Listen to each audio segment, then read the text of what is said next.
Session resumed. Majority Leader. Mr. Speaker, for the information and guidance of our esteemed colleagues, the President, in his letter dated October 9, 2020, has certified the necessity of the immediate enactment of House Bill number 7727, or the General Appropriations Bill for fiscal year 2021, in order to address the need to maintain continuous government operations following the end of the current fiscal year and strengthen the government's efforts to respond more effectively to the COVID-19 pandemic and in support of initiatives towards national economic recovery. Pursuant to the Constitution and the rules of the House of Representatives, I move that we vote on the approval of House Bill number 7727 on third reading and direct the Secretary General to read the title of the measure and call the roll for nominal voting. So moved, Mr. Speaker. Is there any objection? Chair hears none. The motion is approved. The Secretary General is hereby directed to read the title of House Bill number 7727 and thereafter call the roll for nominal voting. Roll call of members in consideration of House Bill 7727. Abante, Abaya, Abellanosa, Abu, Abueg Saldivar, Abunda, Acop, Acosta, Acosta Alba, Adyong, Advincula, Agabas, Agaraw, Aglipay, Aguinaldo, Albano, Almario, Alonte, Alvarez Franz Chicoy, Alvarez Genaro, Alvarez Pantaleon, Amante Matba, Amatong, Angara, Aragones, Arbison, Arenas, Arroyo, Atienza, Aumentado, Babasa, Bagaching, Valindor, Pernos, Biazon, Billones, Biron, Bolilia, Bondoc, Bordado, Bravo, Rosas, Bulut, Bustos, Kabatbat, Cabuchan, Cabredo, Cagas, Calderon, Calixto, Caminero, Campos, Canama, Caugdan, Cardema, Cari, Castelo, Castro Franz, Castro Fredenil, Mr. Chair, Cayetano, Mr. Alan Peter, Cayetano, Mariela Arni, Celeste, Wait lang. The Honorable Franz Castro is hereby recognized. Chair, I vote no, and I receive my I want to explain my vote later. After the announcement of the results, please proceed. Chato, Chipeco, Chungalao, Co Angelica, Co Elizaldi, Co Juanco, Coliantes, Crisologo, Cua, Quaresma, Cueva, Culiamat, Dagook, Dalipe, Dalog, Daza, De Jesus. Mr. Speaker, if my name was called, it's yes with explanation, Mr. Speaker. Explanation will be after the reading of the votes. Please proceed. De Jesus, De Venecia, Defensor Lawrence, Defensor Michael, Del Mar, De Los Santos, De Loso Mantalia, Dimaporo Abdullah, Dimaporo Muhammad Khalid, Duavit, Duhali, Duterte, D. Faustino Ino, D. Faustino Michael, D. Ian Paul, Ebcas, Ecleo, Elago, Enverga, Erice, Erigel. Mr. Speaker, my vote is no, Mr. Speaker, and I reserve my right to explain my vote later. Thank you. Lago, the explanation of the votes will be after reading the results. Proceed. Ermita Buhain, Escudero, Espina, Espino, Estrella, Fariñas Ria Cristina, Fariñas Rudy Cesar, Fernandez, Fernando, Ferrer, Juliet Marie de Ferrer, Luis John, Flores, Fortun, Fortuno, Frasco, Fuentebella, Gaite, Garbin, Garcia Jose Enrique, Garcia Pablo Jan, Garcia Vincent, Garin Janet, Garin Sharon, Gasataya, Gatchalian, Gato, Heron, Go, Ed Christopher, Go, Mark, Gonzaga, Gonzales Aurelio Dong, Gonzales Neptali, Gonzales Carlo Lisandro, Goriseta, Guico, Gulyas, Guya, Haresco, Hataman, Hernandez, Herrera D, Hofer, Haloshos, Javier, Jimenez, Ko Elisa Olga, Ko Wilton, Konghun, Labad-Labad, Lacson, Lacson Noel, Lagman, Lagon, Lara, Lasatin, Liachon, Legarda, Lim, Lim Kaichong, Lopez, Loyola, Lusotan, Macapagal Arroyo, Maceda, Madrona, Malapitan, Mangawang, Mangudadatu, Marcoleta, Mariano Hernandez, Mariño, Marquez, Martinez, Matba, Matugas, Mendoza, Mercado, Momo, Natividad Nagaño, Nava, Nieto, Noel, Nograles Jericho Jonas, Nograles Juan Fidel, Nolasco, Nunez Malañaon, Uaminal, Olivares, Ong Jose Jun, Ong Ronnie,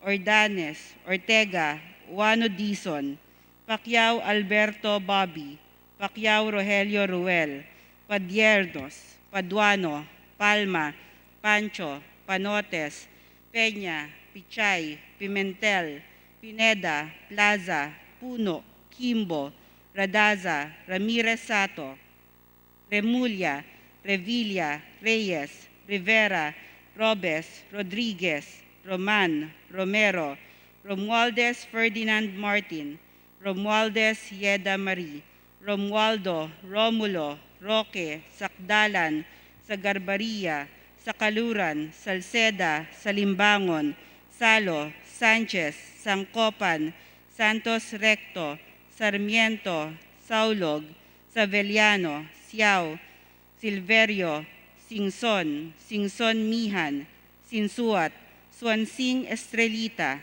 Swansing Horacio, Suarez Aleta, Suarez David JJ, Suntay, C. Alvarado, Taduran, Talyado, Tambunting, Tan Alisa Sheena, Tan Angelina Helen, Tan Samier, Tan Sharian, Tan Sherny, Tejada, Teves Arnulfo, Teves Jose, Tiangco, Tolentino, Torres Gomez, Tulfo, Tupas, Tutor, T. Alan, T. Diego Nonoy, Umali Alfonso Jr., Umali Maria Victoria, Unabia, Ungab, Uy Juliet, Uy Rolando Clarex, Valeriano, Valmayor, Vargas, Vargas Alfonso, Velasco, Veloso, Vergara, Villa, Villafuerte, Villanueva Eduardo Brother Eddie, Villanueva Noel, Villar, Villaraza Suarez, Villarica, Violago, Yap Eric, Yap Dor. Mr. Speaker, I would like to say that my vote is yes, and I thank you for all the members. Thank you, Mr. Speaker. Please proceed. Yap Victor, Yu, Zamora Ronaldo, Zamora Waikurat, Zarate Zubiri.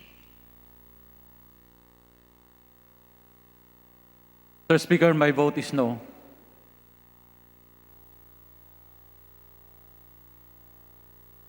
Second call for nominal voting on third reading of House Bill number 7727.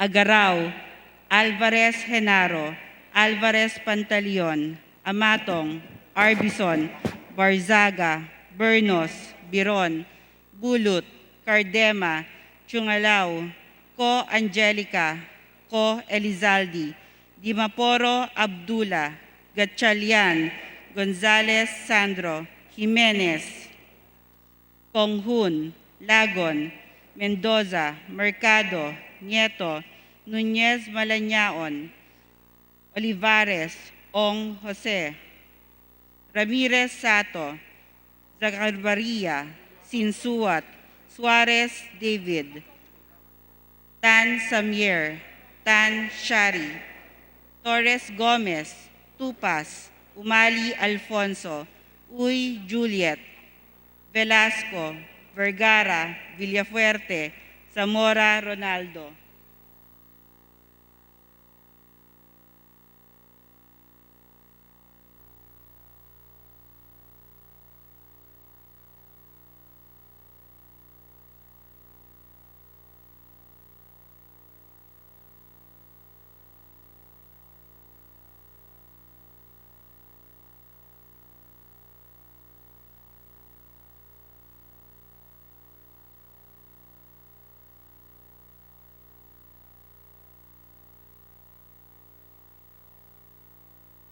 With the 257 members voting in the affirmative, 6 in the negative, and 0 abstention, House Bill number 7727 is hereby approved on third and final reading.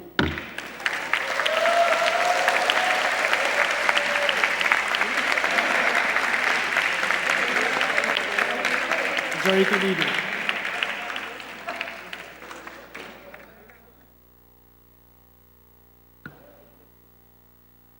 Let's proceed with the explanation of the votes. Explanation of votes, Honorable Brosas. Mr. Speaker, no ang boto ng kinatawang ito sa 2021 General Appropriations Bill. Natadtad ng anomalya, pork insertions at budget para sa matinding pasismo. Hindi ito pandemic budget. Nailantad sa budget deliberations ang multiple infra-pork slices na aabot sa 397 billion na triple pa sa budget ng Department of Health. Ang alokasyon na ito ay para lamang sa construction, repair, at maintenance ng mga daan, tulay at flood control projects. Walang nakalaan sa pagpapagawa ng ospital at iba pang health facilities. Hiwalay pa ito sa nakakalulang 38 billion na pondo para sa right-of-way na vulnerable sa korupsyon at arbitrary spending. Mr. Speaker, walang patumpik-tumpik na nagpaulan ng budget ang gobyerno para sa mga infrastruktura, habang ang mga pampublikong ospital ay makakatanggap pa ng mas mababang budget sa 2021. Sa 2021 proposed budget ng gobyerno, 23 DOH hospitals ang makakakuha ng 4 milyon to 209 million budget cut sa maintenance and other operating expenses. Ito ay sa kabila ng hindi humuhupang krisis sa kalusugan dito sa ating bansa. Hindi katanggap-tanggap na sadsad ang budget para sa mga pampublikong ospital na pinaka-accessible sa mga mahihirap, lalo na sa gitna ng pandemya, habang wala namang napanagot sa korupsyon sa PhilHealth.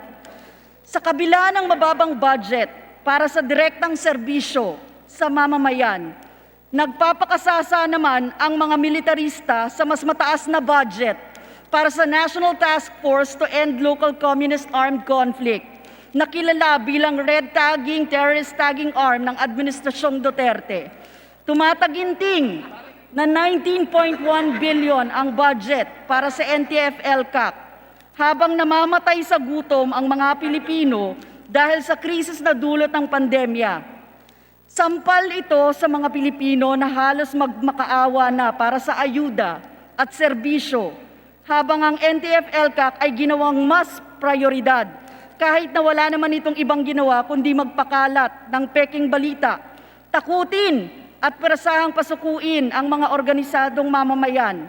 Mr. Speaker, kapwa ko mga kinatawan, ito na ba ang Duterte legacy na sinasabi ng palasyo? Legacy na tadtad ng korupsyon at panunupil sa masang naghihikahos? Gabriela Women's Party strongly casts a no vote to an appropriations bill that funds red tagging, terror tagging, harassment, and that which systematically rolls back the gains of those who fought against state terrorism and corruption before us. Maraming salamat, Mr. Speaker.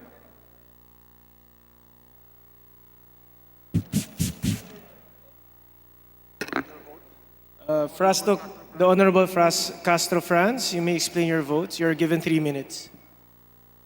Maraming salamat, Ginoong Speaker. Ginoong Speaker, bumoboto po ng no ang ACT Teachers Party List sa House Bill 7727 o ang General Appropriations Bill para sa 2021 dahil sa mga sumusunod na kadahilanan. Una, dahil malalaking tapyas at barya-baryang dagdag lang ang binigay ng gobyerno sa mga mahalagang programa, serbisyo at aktibidad na inaasahan ng mamamayan, lalo na ang mga mahihirap at marginalized sector sa panahon ng rumaragasa pa rin ang pandemya. Kabilang dito ang budget sa edukasyon. Walang substantial increase sa budget ng DepEd at puno ng budget cuts tulad ng Disaster Preparedness and Response Program, slash by 256.5 million kahit na may pandemya. Basic education facilities para sa additional classrooms, armchairs, functional clinic, washing areas, comfort rooms, at iba pang school facilities, slash by 5.36 million. Basic education curriculum, slash by 0.5069 million. Early language literacy and numeracy slashed by 19.597 million. School-based feeding program slashed by 500 million at zero budget sa special education program para sa mga differently abled learners. Imposible rin ang ligtas at dekalidad na balik eskwela kung walang proteksyon sa education frontliners. Tinanggal din ang 500 medical check-up fund at kulang ng higit 20 bilyong piso ang pondo para sa modules. Walang maasahang budget para sa internet at gadgets ng kada guro at estudyante. Hindi pa rin susolusyonan ang matagalang sakit ng sektor na edukasyon na inuuhaw sa sapat na pondo. At sino ang kakargo ng mga shortages at bigat ng trabaho dahil sa kakulangan ng kawani? Sino ang gagastos ng malaki mula sa sariling bulsa upang magawa ang modules at mahihatid sa kanilang mga estudyante at maitawid ang edukasyon? Sino ang mahahawa sa COVID at magkakasakit ng iba pang mga karamdaman? Walang iba, Ginoong Speaker, kundi ang mga public school teachers at education support personnel. Iiwan na naman natin ang local government units, mga magulang at komunidad upang maghagilap ng pondo at rekurso upang punan ang pagkukulang ng ating government. Hindi rin priority ng budget ang pondo ng serbisyong pangkalusugan, pangwalo lamang ang DOH at marami pang tapya sa MOE ng mga hospitals. Pangalawa, ang 2021 budget ay nakatuon sa militarismo at pasismo ng Estado. Nasa higit na 19 billion ang pondo ng NTF-LCAC. Kasama dito ang malinaw na general sport at election war chest na 16.44 billion. PDP, 1.179 billion para sa balat armas, 8 billion para sa AFP modernization program at iba pang mga defense program. There is no reset, rebound, and recover. These are mere hollow catchwords meant to mislead and deceive the people. In this time of crisis, the budget priority should be The Honorable channeled Franz, please wind up. to social services and health and education. Thank you, Mr. Speaker. Honorable Kulyamat, you have 3 minutes.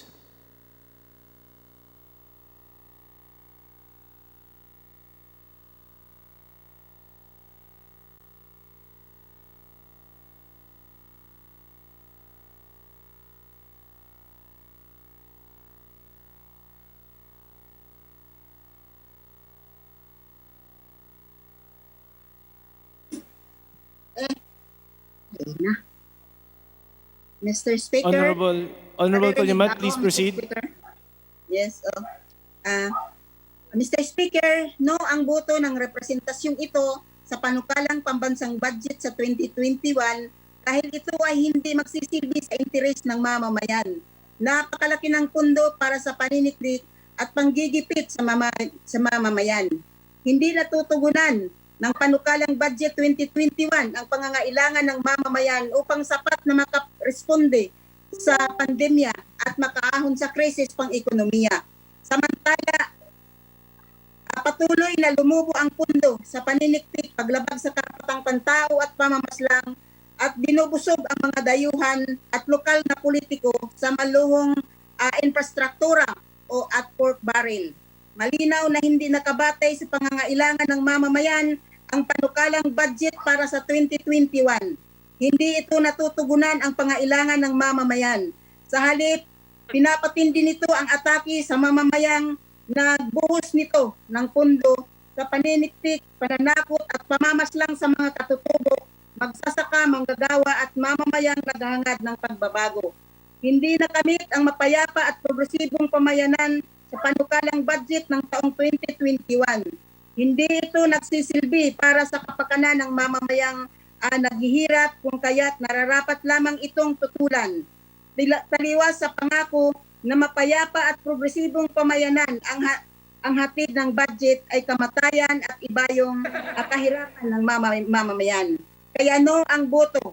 Ayoko ng pagwawaldas at pagnanakaw sa pinagpawisang buwis na pundo ng bayan. Maraming salamat, Mr. Chair. Thank you, Honorable Colamat. Honorable Daza.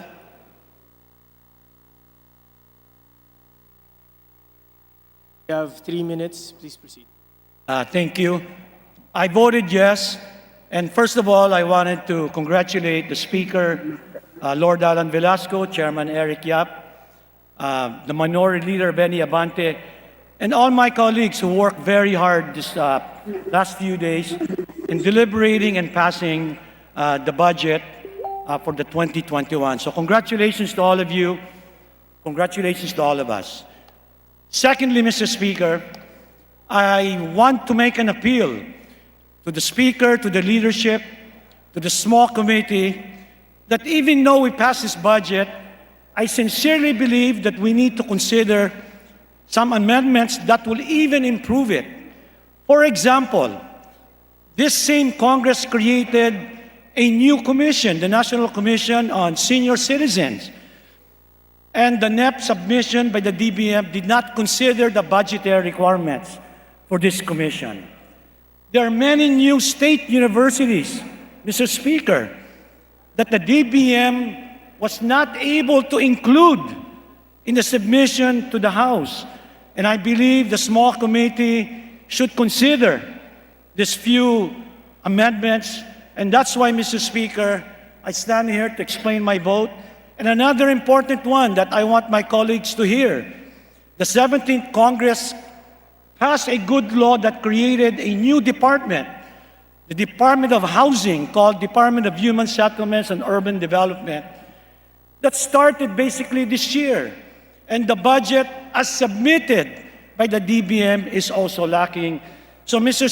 Speaker, and to the members of the small committee, to the chairman, Honorable Eric Yap, I hope that this small committee will consider the institutional amendments or committee amendments to make the budget that we just passed even better and more responsive, that the government and the people will even appreciate more as a better budget for 2021. Thank you, Mr. Speaker. Thank you, Honorable Daza. Honorable Ilago. You have 3 minutes. Please proceed. Maraming salamat, Ginoong Speaker. Ang boto ng kabataan ay no sa HB 7727 dahil hindi pa sinasalamin ang nakalaang pondo para sa kalusugan ang kagyat na pangangailangan upang epektibong makaresponde laban sa COVID-19. Hindi man lang umabot sa 3% ng buong 4.5 trillion budget. Malayo pa ito sa rekomendasyon na 5% ng kabuuang budget ang dapat nakalaan sa kalusugan. 34% ng kabuuang budget ng health ay mapupunta sa PhilHealth sa kabila ng mga issue ng korupsyon. Ito ay 15 times na higit na mas malaki kumpara sa budget para sa specialized hospitals na makakaranas pa ng kaltas pondo tulad ng 150 million ng Philippine Children's Medical Center at 12.9 million ng Lung Center of the Philippines.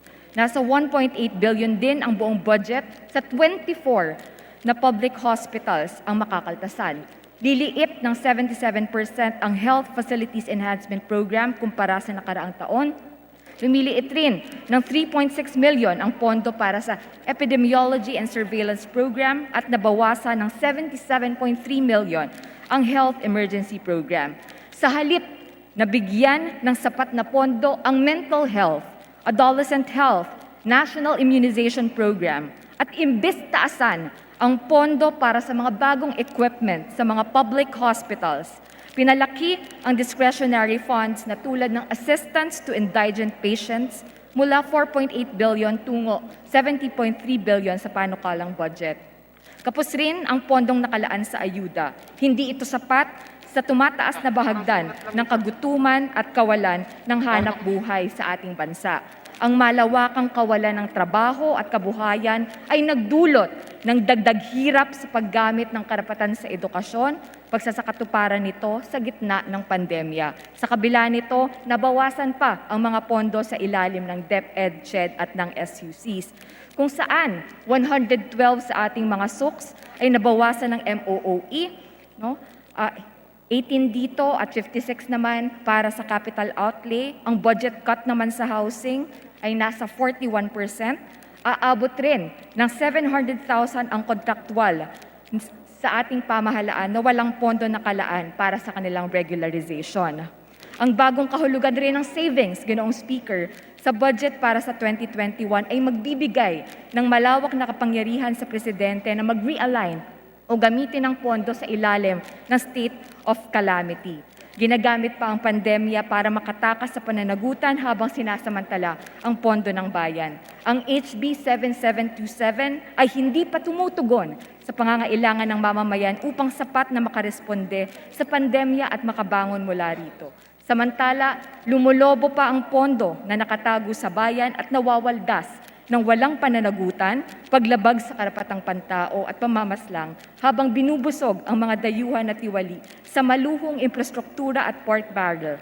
Ngayon, higit kailanman, kailangan natin ng 2021 budget na bibigyan ng prioridad ang interes ng sambayan ng Pilipino. Ang boto ng kabataan ay boto para sa kalusugan, edukasyon, trabaho, kabuhayan, balikpasada at public transport. Ang boto ng kabataan ay ang paninindigan ng mga pag-asa ng bayan. Ang boto ng kabataan ay boto upang tutulan ng abuso, pagwawaldas at pagnanakaw sa pinagpawisang buwis at pondo ng ating bayan. Ang boto ng kabataan ay para sa serbisyo, hindi pasismo at diktadurya. Kaya naman ang boto ng kabataan sa HB 7727 ay no, Ginoong Speaker. Maraming salamat ho. Thank you, Honorable Elago. Honorable Gaite.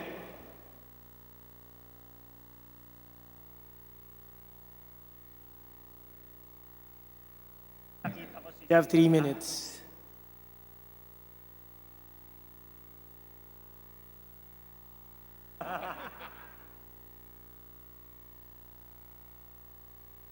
Majority Leader. Mr. Speaker, dear colleagues, the Speaker would like to address the body.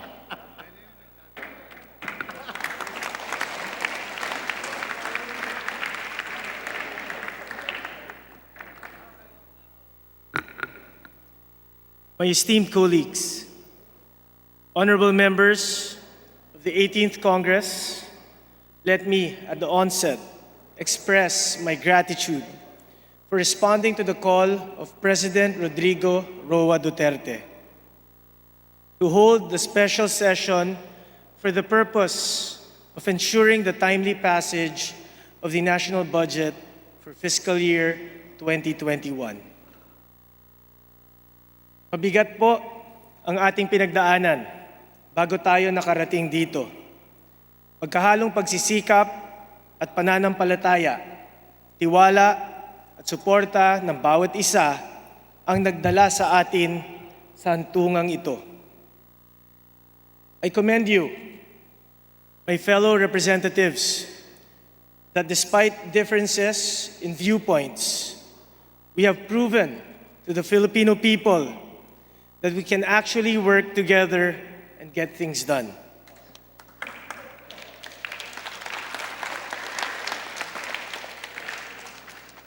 And that, as a body, we recognize and uphold a common goal, which is the welfare of our country and the people.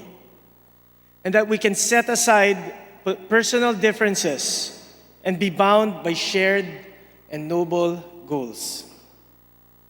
During this special session, we have reopened the plenary debates over the national budget to further scrutinize the agency budgets and to thresh out issues relevant to each department and concerned sector. Within the 4-day special session, we tackled the budget of major departments, such as the Departments of Education, Health, Public Works and Highways, National Defense, Transportation, Social Welfare and Development, Environment and Natural Resources, and the Interior and Local Government.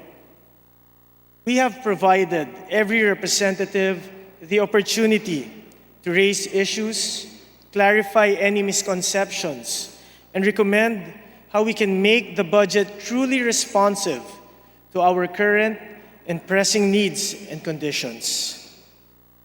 Annually, we go through this process of deliberating and passing the national budget. But this expenditure program is no ordinary one. It is an extraordinary budget for extraordinary times. There is so much at stake here: our health, the economy, jobs and livelihood, food security, the education of our children, and much more. And we thank President Rodrigo Roa Duterte for taking a principled, decisive leadership in calling this special session so that the budget would get the complete attention that it deserves. Mr. President, Mayor Sir, we present to you a budget for lives and livelihood. Ito ang tunay na budget ng bayan. We have to make hard choices. We work on limited resources when our needs appear to be limitless. Next year's budget of 4.5 trillion requires us to carefully strike a balance in providing the fiscal stimulus for economic recovery while containing the spread and mitigating the effects of COVID-19. This pandemic has revealed to us the gaps and weaknesses in the way we do things in the public sector. It has highlighted the urgency of implementing long-postponed reforms, such as the national ID system, necessary for targeting public services, and the IT support necessary to make government services fast and efficient through electronic and digital means. We realize that we need to appropriate funds to make our processes in delivering public services more effective and efficient. I congratulate all House members for their active involvement in the timely passage on third and final reading of the General Appropriations Bill.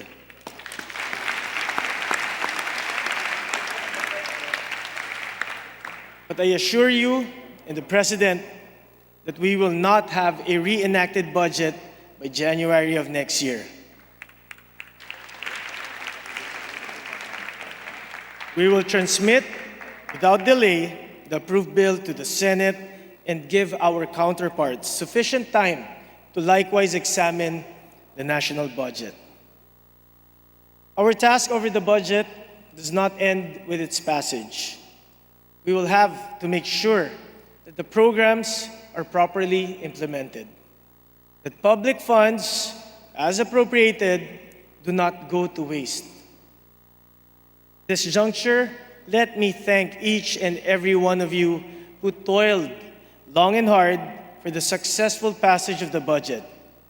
All the hardworking members of our very able Secretariat who ensured that Congress continued to function seamlessly despite the challenges that we successfully hurdled this week.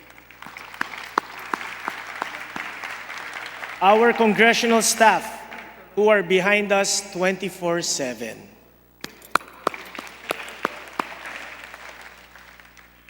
The members and staff of the Committee on Appropriations who know all the intricacies of every budget that this House has passed, and their chairman, Eric Yap, and all our vice chairmen, our deputies and leaders in the majority and the minority who have steered the Committee on Rules and the proceedings here in the plenary, headed by our Majority Leader, Martin Romualdez,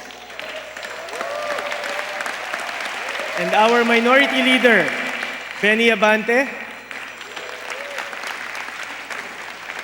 and the Captain of the Night Shift, Rimpi Puyat Bondok.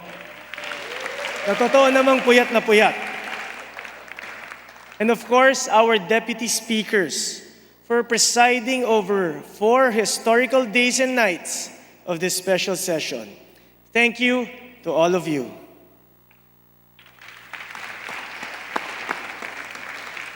I am proud and humbled by what I have experienced and witnessed this very eventful week. I may not be an extraordinary congressman, but I am a humble recipient of your overwhelming mandate and support.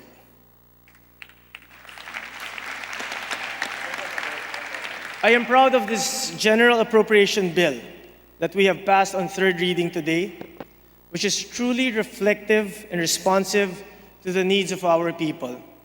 We have proven that playing by the rules without resorting to shortcuts and keeping our time-honored traditions and values, we can produce better and superior outputs. I am humbled and heartened by the realization that no one or any group has the monopoly of knowledge and competence. Every member of this institution has something to contribute and deserves to be heard.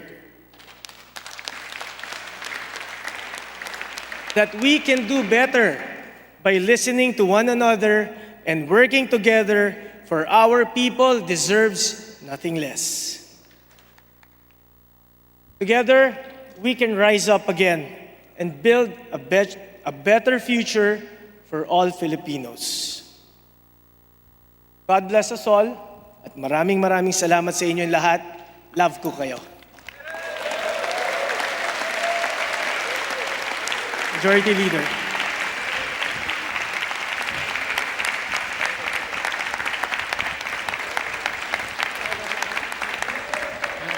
Mr. Speaker, I move for an additional reference of business, and could the Secretary General be directed to read the title of bills and resolutions on first reading, as well